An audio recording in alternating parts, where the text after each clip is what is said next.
Hey guys, if you remember a little while ago, I actually did some videos on my NES game cartridges because most of my NES games weren't boxed.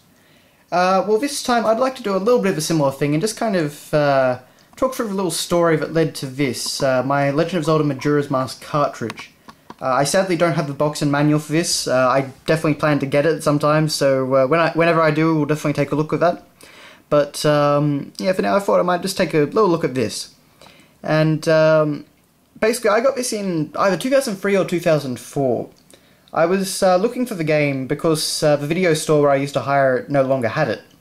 They were getting rid of their N64 games, and so I went to EB Games, and you know, they basically had phased out N64 games as well, but they still had a few pre-owned cartridges.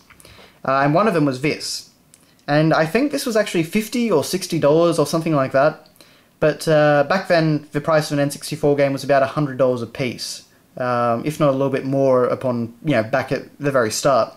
So, that actually didn't seem too crazy to me at the time, for some reason. But, anyway, I obviously didn't have enough money at the time to actually get this, but I really wanted to play it because, basically, for most of my life I've been a Zelda nut. And so I actually decided to trade in a whole lot of my other N64 games to get this cartridge. And it basically took most of my N64 game collection. I think I gave in Mario 64, Mario Party 2, Donkey Kong 64. There were more as well. I can't exactly remember what I had, but I think I gave in Bugs Life as well, and there were a few others that I had. But I gave up a lot of games to actually get this. And for a long time, that actually left my N64 collection in disrepair. It's doing alright now, as you can see up there. I've definitely rebuilt it. But, yeah, I actually lost a lot of my N64 games trying to get this.